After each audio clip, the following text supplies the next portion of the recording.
Quel plaisir de se réchauffer au coin d'un feu, même si parfois les appareils de combustion peuvent se révéler être des ennemis mortels. Comment est-ce possible? C'est ce que nous allons voir aujourd'hui. Bonjour et bienvenue au cours de formation scientifique. Vous vous rappelez sans doute que lors d'une combustion, par exemple en brûlant une bougie, le combustible entre en réaction avec le comburant pour former deux produits, l'eau et le dioxyde de carbone. Dans cet exemple, ce sont les molécules de cire qui s'associent avec les molécules d'oxygène pour former l'eau et le dioxyde de carbone, sans oublier l'énergie produite par la flamme qui nous réchauffera le popotin pendant les longues soirées d'hiver. Ça, c'est quand tout se passe bien. Car il y a un mais. Il arrive parfois que les molécules de cire ne trouvent pas assez d'oxygène pour brûler. Dans ce cas, elles forment toujours de la vapeur d'eau, mais elles ne sont plus capables de former du dioxyde de carbone, elles forment donc du monoxyde de carbone, qui est beaucoup moins intéressant pour nous, car c'est un gaz mortel. La bonne nouvelle pour vous, c'est que le monoxyde de carbone ne vous tuera pas, si vous écoutez bien cette leçon. Alors tout d'abord, une petite vidéo pour tout comprendre. Mon chéri, tu as pensé à aérer? Aéré, mais tu es folle, il fait un froid de canard. Bernard, pense aux émanations de monoxyde de carbone. J'appelle Illico, le technicien, pour qu'il vienne vérifier le système de chauffage. Chaque année, le monoxyde de carbone cause près d'une centaine de décès en France. Des comportements simples peuvent vous prémunir contre ces dangers. Donc le monoxyde de carbone est un gaz très dangereux. Il est inodore, invisible et non irritant. Les symptômes de l'intoxication au monoxyde de carbone sont les nausées, vomissements et maux de tête. Dans ces cas-là, la première chose à faire, c'est aérer votre logement et prévenir au plus vite les secours, soit le 15 ou le 112. La production de monoxyde de carbone est souvent due à un appareil de chauffage mal entretenu. Pour éviter les émanations de monoxyde de carbone, il suffit de faire entretenir votre appareil de chauffage une fois par an par une entreprise qualifiée. Que ce soit pour n'importe quel combustible, il faudra vérifier une fois par an la chaudière, le conduit de cheminée. Les conduits de cheminée sont une autre source d'émissions de monoxyde de carbone. En plus de l'entretien de la chaudière, il faudra également faire le ramenage du conduit de cheminée. Celui-ci est obligatoire tous les ans. Il faut respecter attentivement les consignes d'utilisation des appareils à combustion indiquées par le fabricant.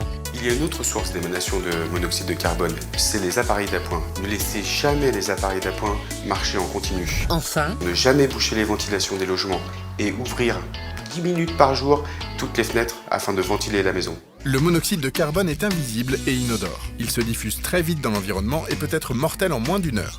il faut faire appel à un chauffagiste une fois par an pour l'entretien de la chaudière. Soyez vigilant à l'utilisation des appareils de combustion présents dans votre logement. Si vous avez bien regardé la vidéo qui vient de passer, le monoxyde de carbone ne représente plus un problème pour vous. Il ne nous reste plus qu'à compléter notre cours. Prenez donc la page 56 de votre cours, nous allons compléter ensemble les questions qui se trouvent sous le texte de l'activité 9. Alors première question, combien de personnes le monoxyde de carbone tue-t-il chaque année? Environ 100 personnes.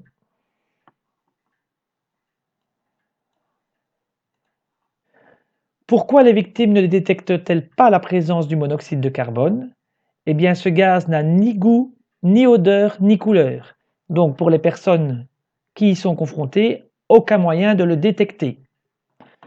Nous notons sous la question, c'est un gaz inodore, incolore et insipide. Insipide signifie qu'il n'a pas de goût.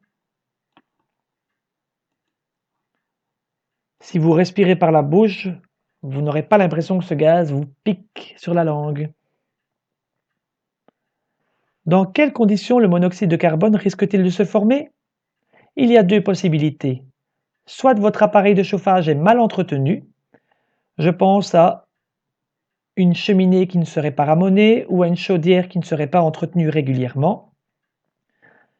Ou la deuxième possibilité, ce serait d'avoir un appareil de chauffage qui fonctionne dans une pièce mal aérée, soit parce qu'on a bien obturé toutes les fentes qui se trouveraient sous les portes, ou parce qu'on a bouché la trappe d'aération, justement parce qu'on a froid. Et ça, c'est la mauvaise idée.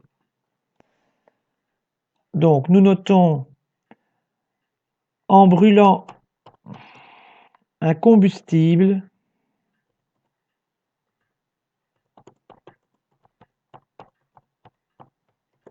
dans une pièce mal aérée, aérée, ou avec un appareil mal entretenu.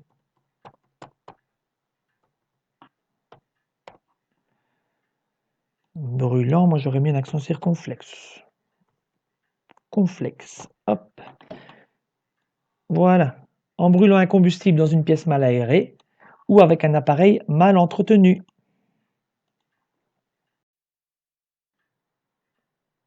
Mais comment savoir que ce gaz mortel est présent dans la même pièce que nous, puisqu'il n'a ni odeur, ni goût, ni couleur? Une seule solution, recherchez les symptômes qu'il peut vous provoquer. Par exemple, si dans la pièce où vous avez allumé un appareil de chauffage, vous ressentez des maux de tête, des vertiges, des nausées, si vous avez des vomissements ou une envie profonde de dormir, eh bien, c'est sans doute que le monoxyde de carbone rôde. Les personnes qui ont ces symptômes souvent décident de se reposer et d'aller se coucher, mais c'est une très mauvaise idée car elles finissent généralement par tomber dans le coma et mourir si elles restent trop longtemps confrontées au monoxyde. Nous allons donc noter ces différents symptômes qui doivent vous alerter. Maux de tête, fatigue, vertige, nausée sont les principaux symptômes d'une intoxication au monoxyde de carbone. Alors, si vous soupçonnez une intoxication au monoxyde de carbone, essayez de changer de pièce pour voir si, en allant respirer de l'air frais, votre maux de tête se dissipe. Si c'est le cas, alors vous étiez sur la bonne piste. Mais que faire en cas d'intoxication au monoxyde de carbone? Alors, il faut d'abord aérer pour éviter de respirer plus de monoxyde de carbone. Ensuite, il faut évacuer la victime s'il y en a une et sortir de la pièce pour appeler les secours. Donc, nous pouvons noter les conseils d'urgence: aérer, sortir de la pièce et appeler le médecin.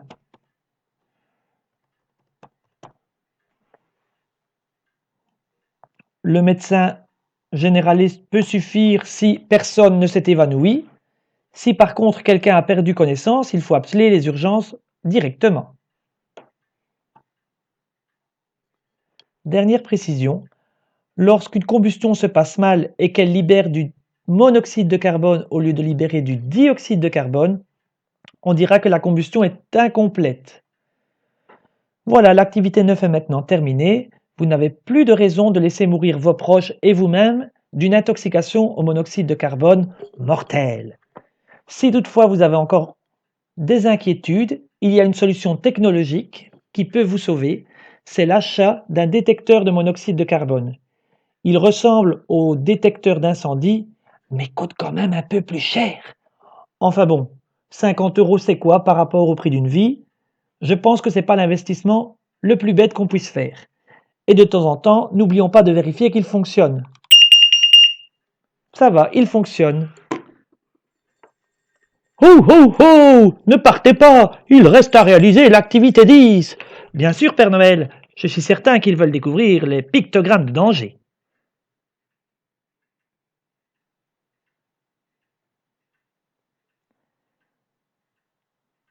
Pour éviter les accidents, il faut savoir reconnaître les pictogrammes qui figurent sur certains produits. Depuis quelques années, les industriels sont obligés de faire figurer des pictogrammes indiquant la nature du danger que représentent leurs produits. Découvrons les pictogrammes liés à la combustion. Le premier pictogramme indique la présence d'un produit explosif. Si vous avez un produit explosif chez vous, ne l'exposez pas à la chaleur, flamme, frottement, ni à une étincelle, telle qu'un choc sur le récipient ou des étincelles d'électricité statique. Sinon, boum boum! Le deuxième pictogramme est celui des matières combustibles, autrement dit des matières inflammables. Tout comme pour les explosifs, évitons les sources de chaleur ou les étincelles. Le pictogramme suivant est celui des comburants. Il est formé d'un cercle surmonté d'une flamme, ou on pourrait aussi dire d'un O comme oxygène surmonté d'une flamme. Car je vous rappelle que l'oxygène est un comburant, c'est-à-dire qu'il permet au feu d'exister, voire même il l'encourage. C'est pourquoi si un incendie se déclare près de bouteilles d'eau oxygénée ou de bonbonnes d'oxygène, le feu va redoubler de violence. Le dernier pictogramme est celui des gaz sous pression, comme les bonbonnes d'azote, de gaz naturel, de propane, de méthane. Ces bonbonnes, si elles sont percées ou exposées à la chaleur, peuvent éclater et provoquer des brûlures, voire même des brûlures par le froid si c'est un gaz réfrigéré. N'oublions pas de compléter la page 57 avec notre petit stylo. Alors, le premier pictogramme est celui des matières explosives.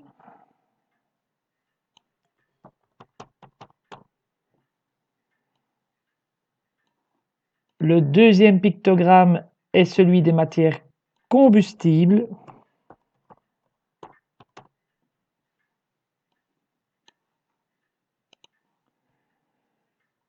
Le troisième pictogramme indique la présence d'un comburant qui va raviver le feu. Et le dernier pictogramme est celui des gaz sous pression.